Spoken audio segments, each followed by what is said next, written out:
Welcome back to my channel wisdom academy. I am Komal Dikshit and I hope आप सब लोग बहुत अच्छे होंगे। बहुत सारे बच्चों का जो डीएलएड है, जिन्होंने 12th बेस पर डीएलएड करा था, उनके अभी एग्जाम खत्म हुए हैं मई में, जून में। कुछ बच्चों के जस्ट अभी और कुछ बच्चों के मई में, मीन्स उनका डीएलएड जो है कंप्लीट हो चुका है। उसके बाद कंटिन्यूसली उन बच्चों का एक ही कमेंट आ रहा है कि हम DSSB PRT की प्रिपरेशन कैसे स्टार्ट करें, हमें क्या करना है, हमें क्या पढ़ना है। एज यू नो कि उन्होंने जो लास्ट अभी जो सीटेट हुआ था दिसंबर वाला, वो ही क्लियर किया हुआ है। तो उसके बाद अभी उनको कुछ पता नहीं है कि DSSB PRT की प्रिपरेशन कैसे स्टार्ट करें या हमें DSSB PRT की प्रिपरेशन में क्या क्या पढ़ना चाहिए। ठीक है, तो ये वीडियो उन्हीं बच्चों के डाउट से रिलेटेड होने वाली है कि हमको एज अ DSSB एस्पिरेंट क्या क्या चीज़ें हमें PRT के लिए प्रिपेयर करनी चाहिए और किन चीज़ों को पढ़ना चाहिए। ठीक है, तो सबसे पहले DSSB PRT के पैटर्न की बात करते हैं। तो आपको पता है कि 200 मार्क्स का ओवरऑल आपका पेपर होता है, जिसमें 100 नंबर का आपका पार्ट ए आता है और 100 नंबर का आता है पार्ट बी। ठीक है, दोनों की ही अपनी अपनी वेटेज है, आपको पता होगा। इस वीडियो में स्पेशली हम उनके जो एग्जाम का पैटर्न है और जो उनकी बुक लिस्ट है उस पर बात करने वाले हैं, क्योंकि अब जो है, चाहे वो बच्चा फ्रेशर हो या चाहे वो काफ़ी टाइम से DSSB PRT की प्रिपरेशन दे रहा हो, उसको ये आइडिया लग चुका है कि दोनों ही पार्ट में स्कोर करना ना ज़रूरी है। पहले क्या होता था कि देखो, पार्ट ए में स्कोर कर लिया, अगर आपका पार्ट बी वीक पड़ जाता था, अगर आप पार्ट ए में स्कोर कर लिया तो आपका सिलेक्शन हो जाता था, या अगर आपने पार्ट बी में स्कोर बहुत अच्छा कर लिया, पार्ट ए आपका ढीला है, तो काम चल जाता था, सिलेक्शन हो जाता था। बट अभी आपने क्या देखा होगा, 2022 में जो कट ऑफ गई है वो बहुत ज़्यादा हाई कट ऑफ गई है। 157 कट ऑफ है। तो 157 या 160 मार्क्स स्कोर करने के लिए ये नहीं कह सकते कि आप किसी एक पार्ट को स्कोर कर लो तो सेकंड हो जाएगा, नहीं। अब आपको दोनों ही पार्ट को इक्वली वेटेज देना पड़ेगा और दोनों में ही एक साथ मेहनत करनी पड़ेगी। क्योंकि देखो, जनरली ऐसा कहा जाता है कि जो बॉयज़ होते हैं वो पार्ट ए में बहुत अच्छा स्कोर करते हैं और जो लड़कियां होती है वो पार्ट बी में बहुत अच्छा स्कोर करती हैं, जिसमें साइकोलॉजी वाला हमारा सारा पैटर्न होता है, सारा सिलेबस होता है। बट नहीं, अब तो दोनों ही पढ़ने पड़ेंगे। ठीक है, तो यहाँ से एक बात निकाल देना, ये चीज़ मिथ है कि एक किसी को करने से दूसरा अपने आप निकल जाएगा, नहीं। अगर आप जनरल कैटेगरी से हो तो दोनों ही में आपको 40 नंबर मिनिमम क्वालिफाई करने पड़ेंगे। अगर मान लो पार्ट ए में आपके 40 नंबर आ जाते हैं और पार्ट बी में आपके 35 ही नंबर रह जाते हैं, और अगर आप जनरल कैटेगरी से हो तो आपका पेपर ही चेक नहीं होगा। ठीक है, ये चीज़ ध्यान रखना, दोनों ही पार्ट में आपको मिनिमम 40 से स्कोर करने हैं, सो दैट आपका पेपर आगे चेक होगा। इसके बाद अगर आप OBC कैटेगरी को हो, कैसे हो, तो आपको दोनों में 35 मार्क्स चाहिए, और अगर आप SC ST कैटेगरी से हो तो दोनों ही पार्ट में आपको 30 स्कोर करना पड़ेगा। 30 स्कोर करने के बाद ही आपका पेपर जो है चेक होगा। ऐसा बिल्कुल भी नहीं होगा कि आप पार्ट ए में 100 में से 100 ले आओ और पार्ट बी में आपके 30 नंबर भी नहीं आए, तो फिर आपका पेपर चेक नहीं होगा, उसका कोई फ़ायदा नहीं है।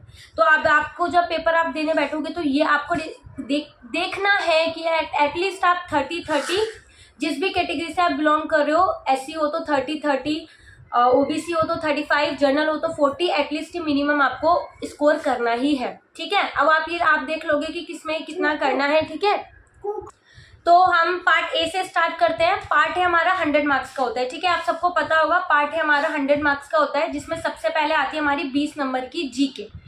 ठीक है, तो GK जो है एक ऐसा सब्जेक्ट है जिसमें हर बच्चा स्कोर नहीं कर पाता है ना। आपको पता होगा, जैसे जो कॉमर्स बैकग्राउंड से, साइंस बैकग्राउंड से होते हैं ना बच्चे, उनको GK में थोड़ा सा स्कोर कर पाना थोड़ा सा मुश्किल रहता है, क्योंकि ये जो सोशल साइंस का, हिस्ट्री, ज्योग्राफी, पॉलिटिकल, इनका बेस नहीं बना होता। ठीक है, बट GK में अगर आपको स्कोर करना है तो ये चीज़ें पढ़नी ही पड़ेंगी। और मेरे हिसाब से ना, आपको अगर किसी भी साइड से हो, कोई किसी भी, चाहे कॉमर्स से, चाहे साइंस से, चाहे आप आर्ट्स से हो ना, आप एक बार इन सब्जेक्ट्स को ना प्रिपेयर करके रख लो। हिस्ट्री, ज्योग्राफी, पॉलिटी, सिविक्स, जो भी है, आप इनको ना एक बार अच्छे से प्रिपेयर करके रख लो, और ये आपको ना लॉन्ग टर्म में हेल्प करेगी। क्योंकि देखो, GK तो बेसिक है, किसी में 20 का, किसी में 25 का, इवन किसी में 50 का, हर एग्जाम में पूछा ही जाता है। भले ही इसकी वेटेज कम या ज़्यादा हो सकती है, बट GK एक मोस्ट कॉमन सब्जेक्ट है किसी भी कॉम्पिटिटिव एग्जाम का, जो हमसे पूछा ही जाता है। तो अगर आप इसको आप प्रिपेयर कर लोगे, एक बार थोड़ी सी मेहनत लगेगी 5-6 महीने की, बट ये आपको लॉन्ग टर्म के लिए हेल्प करने वाला है। ठीक है, तो 20 नंबर का हमारा GK का पोर्शन होता है, जिसमें आपसे GK में करंट अफेयर्स पूछे जाते हैं। करंट अफेयर 3 से 4 नंबर के आते हैं। इसके बाद हिस्ट्री के 3 से 4 क्वेश्चन आते हैं। ज्योग्राफी के 3 से 4 क्वेश्चन होते हैं। जो हमारा पॉलिटिकल साइंस है, या जो हम कॉन्स्टिट्यूशन हमारा बोल सकते हैं, उसमें से 3 से 4 क्वेश्चन आते हैं। 2 से 3 क्वेश्चन साइंस के भी देखने को मिले थे लास्ट टाइम। और यस, हमारा जो इकोनॉमिक्स है उससे भी 1 से 2 क्वेश्चन हमारे पूछने के लिए आते हैं। तो ये 5-6 कंबाइंड सब्जेक्ट को मिला करके हमारा जीके बनता है।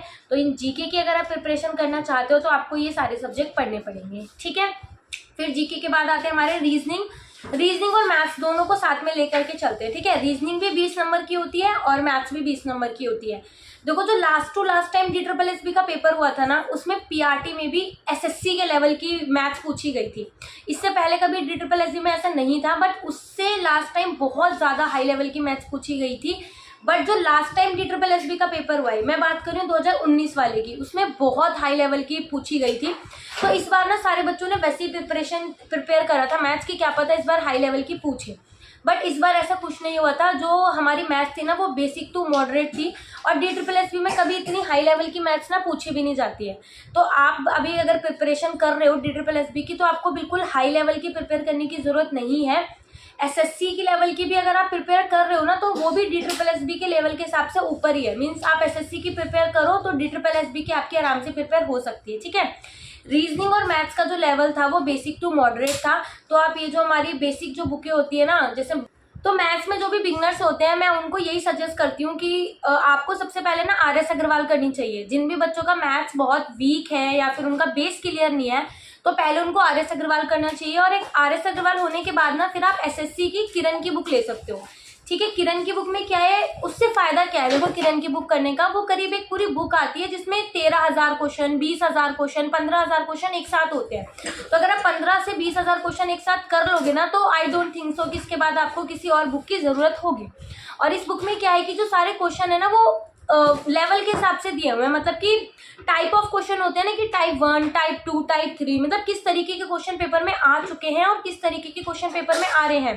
टाइप 1 से सारे क्वेश्चन, टाइप 2 से सारे क्वेश्चन, टाइप 3 से सारे क्वेश्चन। तो इस तरीके से आपकी मैथ्स अच्छी हो जाएगी, ठीक है। ज़्यादा हाई लेवल की मैथ्स नहीं आती, इजी टू मॉडरेट आप प्रिपेयर करो। DSSB में आराम से 17 से 18 स्कोर आराम से मैथ्स में कर सकते हो, ठीक है। रीजनिंग कैसे करनी है? अब देखो, रीजनिंग के लिए ना मैं आपको सजेस्ट करूंगी कि आप प्रीवियस ईयर क्वेश्चन के साथ जाओ।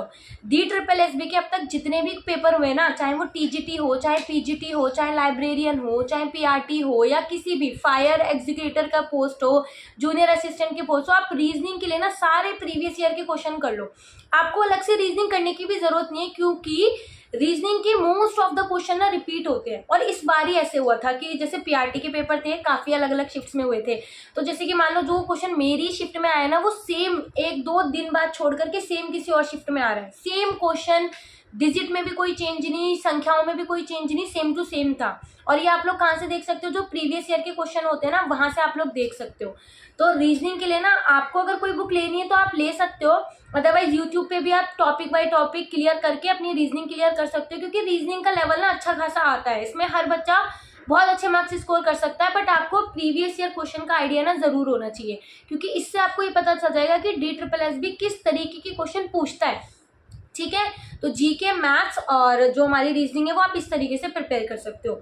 फिर होती है हमारी हिंदी। देखो, हिंदी को सारे बच्चे ना बहुत हल्के में लेते हैं, क्योंकि हिंदी हमारी मातृभाषा है। हम सबको लगता है कि हमको हिंदी आती है। तो हिंदी ही तो एक ऐसा सब्जेक्ट है ना जिसमें हम 20 में से 20 ले सकते हैं। देखो, 17 से 18 नंबर तो अभी भी हर बच्चा ले लेगा, हिंदी में हर बच्चा लेगा, क्योंकि हिंदी हम बचपन से सीखते आ रहे हैं, पढ़ते आ रहे हैं, बोलते आ रहे हैं, तो हम फेमिलियर है हिंदी से। तो क्यों ना हम हिंदी की प्रिपरेशन कुछ इस तरीके से करें कि हमें 20 में से 20 नंबर मिले हिंदी में, कि मीन्स एक नंबर भी हमारा हिंदी में ना कटे, है ना। तो अब अगर आपको हिंदी की प्रिपरेशन करनी है तो आपको ना सारा ध्यान से पढ़ने की ज़रूरत है। भले ही वो बिल्कुल बेसिक चीज़ लगे आपको, बट वर्ण, लिंग, कारक, वचन, समास, जो भी DSSB का सिलेबस है उसको आप अच्छे से पढ़ो। तो हिंदी के लिए ना एक बेस्ट बुक है, आदित्य पब्लिकेशन की बुक है हिंदी की। वो हिंदी की प्रिपरेशन के लिए बेस्ट बुक है आदित्य पब्लिकेशन की।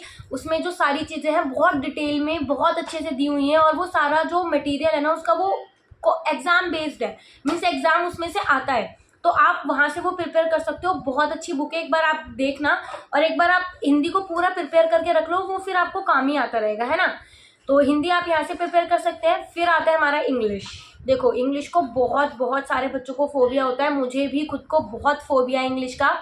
बिल्कुल टाइम ही नहीं मिलता इंग्लिश को प्रिपेयर करने का। बट इंग्लिश में जो हम मार्क्स ले सकते हैं ना, वो ले सकते हैं वोकैबुलरी में, क्योंकि बहुत सारे बच्चों की वोकेबलरी ही स्ट्रांग होती है और जिनकी नहीं होती वो वोकेबलरी ही स्ट्रांग नहीं होती, है ना। तो देखो अभी हमारे पास टाइम है, हमें नहीं पता DSSB PRT का पेपर कब होने वाला है, कब डेट है क्या नहीं, तो हमारे माइंड पे अभी किसी तरीके का कोई प्रेशर नहीं है। तो बिना प्रेशर की जो तैयारी होगी ना, हो सकता है वो बहुत अच्छी तैयारी हो, क्योंकि हम बिल्कुल गोल ओरिएंटेड होकर के प्रिपरेशन करने वाले हैं। तो देखो DSSB के लिए एक तो आप प्रीवियस ईयर क्वेश्चन देखो कि इंग्लिश किस तरीके की आ रही है, तो आप देखोगे कि ज़्यादा कोई टफ नहीं है, नॉर्मल ग्रामर है, नॉर्मल अनसीन पैसेज आता है, बहुत हल्का अनसीन पैसेज आता है, जो नॉर्मल सी ग्रामर होती है वो भी वर्ब की सेकंड फॉर्म थर्ड फॉर्म से रिलेटेड हमारे फिलअप आते हैं, या फिर जो हमारे इडियम एंड फ्रेजेस होते हैं वो भी बहुत हल्की है। लेकिन नंबर पता है इंग्लिश में कहाँ जाता है, जो वोकेबलरी होती है, जैसे हमारे इडियम एंड फ्रेजेस हो गए, सिनोनियम्स हो गए, एंटोनियम्स हो गए, ये जो है ना बहुत अच्छे लेवल की पूछी जाती है। ये आप प्रीवियस ईयर क्वेश्चन देखोगे तो आपको समझ में आएगा। तो इससे अच्छा यही है कि एकदम से इंग्लिश की प्रिपरेशन करने से अच्छा है कि हम डे टू डे लाइफ में अपना इंग्लिश की प्रिपरेशन करना स्टार्ट कर दें। तो इसके लिए सब नीतू सिंह की जो वॉल्यूम 1 है वो सजेस्ट करते हैं, लेकिन अगर आप वॉल्यूम 1 बुक खरीद के रख लोगे और उसको पढ़ोगे नहीं तो बुक का कोई फ़ायदा नहीं है, ठीक है। मेरे पास भी बहुत सारी बुकें हैं, लेकिन उनको जब तक खोलूंगी नहीं, पढ़ूंगी नहीं, कुछ नहीं आने वाला। जो नॉर्मल ग्रामर है वो तो आप कर लो, जैसे प्रीपोजिशन क्या होते हैं, एडवर्ब क्या होते हैं, एडजेक्टिव क्या होते हैं, प्रोनाउन, नाउन के कितने टाइप है, इनके रूल क्या है, तो ये बेसिकली हम कॉमन सेंस के थ्रू भी फिलअप की फॉर्म में लगा सकते हैं। लेकिन आपको मेन प्रिपरेशन किसकी करनी है, वो है वोकेबलरी की। तो वोकेबलरी के लिए मैं यही बोलूँगी कि बिना एक भी दिन वेस्ट करे आप अपना वोकेबलरी करना स्टार्ट कर दो।